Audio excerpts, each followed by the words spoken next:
I'm Emma from English. I've got a grammar lesson for you today, and I'm really excited to be sharing it with you because it's one that you've been asking for quite a while. We're talking about conditional sentences in English. I'm going to go over the basic structure and the meaning of all conditional sentences in English.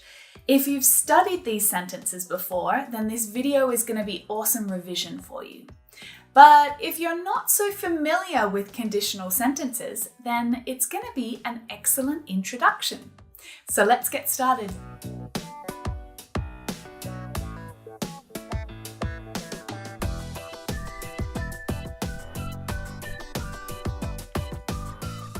Sometimes it feels like English grammar can be pretty loose.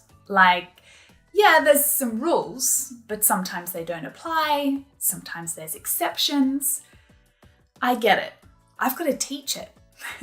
But there are some grammatical structures in English that follow really clear rules, and the structure of conditional sentences is nice and clear, which makes it easier for you to feel confident about the way that you express your thoughts and your ideas when you speak. We use conditional sentences to explain what actually happens, what could happen, so a possible and likely outcome in the future. We talk about what we wish would happen, so imagining a different outcome for our present situation, and what might have happened, so thinking about a different outcome that happened in the past. Now, there are 4 types of conditional sentences. They're all really similar, but they're not the same. If I get sick, I go to the doctor. If I get sick, I will go to the doctor. If I got sick, I would go to the doctor. If I had been sick, I would have gone to the doctor. So let's talk about what is the same or what's similar about all of these sentences. They all use 2 clauses. There are 2 parts to each sentence, separated by a comma. And they all use the conjunction if. Just a little reminder that we use conjunctions in English to join 2 ideas together in one sentence. I ate an apple and 2 desserts. I like it, but I don't want it. I'll do it if you drive me to the cinema later. So all of these words are really, really tiny grammatical words, but they have an important function. They're connecting 2 ideas together. And conditional sentences all use if to join 2 ideas together. In all conditional sentences, we have an if clause and a result clause. So the if clause is the event or the situation that must happen in order for the other thing to happen. So the result can only happen if the if clause occurs. And that is why it's called a conditional sentence.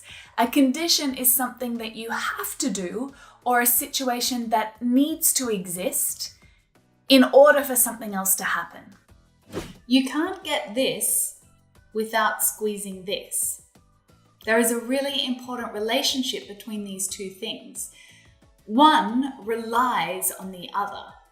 Now, these sentences, they're all quite similar, but there are some really clear differences as well. Check out the verbs. This is where the main difference between these conditional sentences are. It's all in the verbs. You can see it, right? And the meaning is different too. We use each type of sentence in a different situation. If you haven't already noticed, we have the 0 conditional, the first conditional, the second conditional, the third conditional. And I'm going to go through each type of conditional sentence now, one by one. So let's get started with the 0 conditional. And I recommend that you take some notes as we go through all of these examples.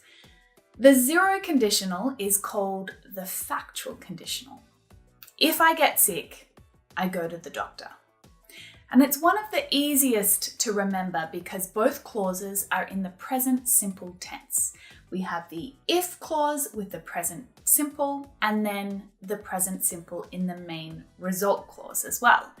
So if this happens, then this is what happens. We use the zero conditional to talk about habits, facts, and truths. You can't argue about these things, right? With these things, we're not talking about possibility, it's fact. If you put ice in your drink, it melts. See, it's really simple. So I want you to practice by finishing this sentence for me. I want you to write your sentence in the comments so that I can check it. If I eat, remember present simple, present simple. Then we have the first conditional, which we use to talk about possible and likely future outcomes. If I get sick, I will go to the doctor. So it's possible that in the future I'll get sick. And if that occurs, I will probably go to the doctor. So we use if with the present simple and will with our verb infinitive. If it's hot tomorrow, I'll go for a swim at the beach.